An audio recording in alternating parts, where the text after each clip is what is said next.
E falando sobre viagens internacionais. Ontem, o ministro Alexandre de Moraes, do Supremo Tribunal Federal, ele bloqueou as contas de Marcos Duval após o senador realizar uma viagem internacional. O senador nega ter feito alguma manobra contra o Supremo Tribunal Federal. A gente vai conversar com ela, que entende tudo de STF, na Janela da Informação. Janaína Camelo, chega mais. Vamos entender, então, o que aconteceu com o Marcos Duval. Ele não estava autorizado a realizar viagens internacionais?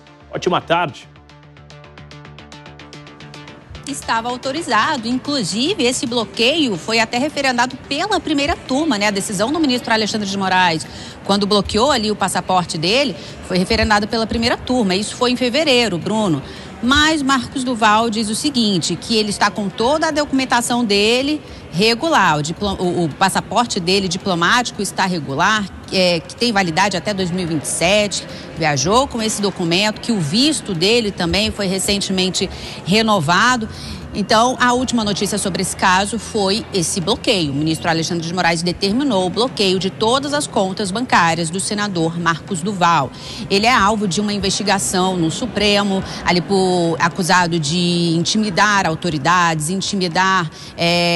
inclusive agentes da Polícia Federal, delegados da Polícia Federal, incluindo ali o delegado Fábio Schor, que conduz toda a investigação da denúncia de golpe. Ele chegou até a expor dados na internet do delegado Fábio Schor, né, acusado ali de atrapalhar as investigações. Desde então ele começou a sofrer aí essas penalidades, como, por exemplo, a retenção ali do passaporte dele. Mas ele viajou ontem para os Estados Unidos, disse que viajou com a família, foi para Orlando, disse que foi para Disney e que, inclusive, fez esse pedido ao ministro Alexandre de Moraes. Realmente houve esse pedido ao STF para que ele pudesse viajar durante esse período de recesso parlamentar, mas o ministro negou esse pedido, até porque ele não teria ali o direito de sair do Brasil, porque ele está sem o passaporte.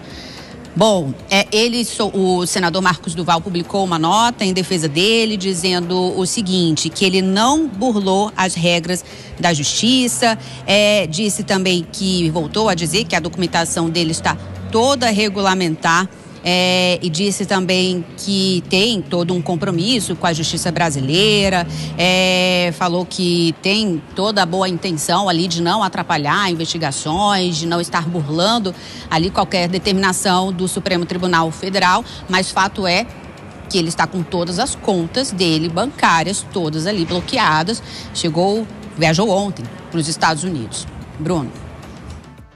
Não é uma decisão inédita, porque isso já aconteceu em outros momentos também com o senador Marcos Duval, né? Ótima tarde a você, a gente volta a conversar. Vamos repercutir com as nossas comentaristas, começar com a Deise, que está sempre atenta aqui a essas histórias do Supremo Tribunal Federal. E aí o seguinte, eu me lembro muito bem que havia uma ordem do Supremo Tribunal Federal sobre a suspensão do passaporte do senador. Ele não fez a devolução, ficou com o passaporte em mãos, ainda assim ele havia sido suspenso, mas agora ele conseguiu viajar. E aí, como fica quando ele retornar para a capital federal, para seu estado? Há uma expectativa de novas medidas sobre Marcos Duval? Bruno, é impressionante como tudo que envolve o Marcos Duval é um pouco polêmico e caótico, né? Eu estou usando pouco aqui porque não encontro outras palavras, mas o senador, ele desrespeita uma imposição colocada nele, né? E ele transforma tudo num espetáculo, né? Até agora ele está falando que todos os documentos dele estavam certos, estavam corretos, mas ele não prova isso.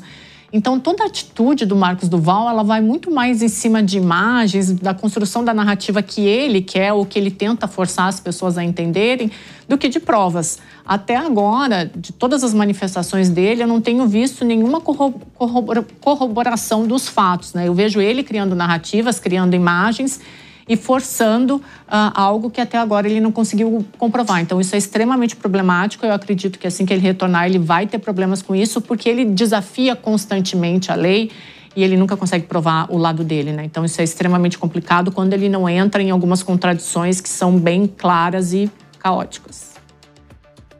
A gente continua com esse assunto. Quero ouvir da Mônica também uma análise em relação a essas investigações, porque a gente está falando sobre Eduardo, tem o senador Flávio, tem outros nomes que acabam sendo investigados pelo Supremo Tribunal Federal, que tem uma ação ou outra no ano que vem, numa eleição que muito se fala sobre renovação do Senado Federal. Essas ações do Supremo Tribunal Federal, isso vai ajudar os parlamentares a se reelegerem numa espécie de vitimismo ou dizendo que é um tipo de perseguição? Ou de fato haverá uma mudança para evitar ações como essa? Qual é a sua análise em relação ao cenário e aos nossos representantes do Senado, hein, Mônica?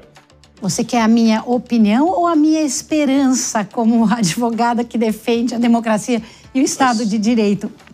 Porque eu gostaria muito que isso viesse atrapalhar as pretensões eleitorais e que nós, como eleitores, não dessemos voto, que nem precisasse existir a lei da ficha limpa e que a gente não votasse em pessoas que têm contra elas alegações gravíssimas. No caso do Marcos Duval, a alegação é de que ele estava expondo policiais, de que ele estava criando listas de policiais e de agentes da lei que estavam ali tentando cumprir mandados de justiça.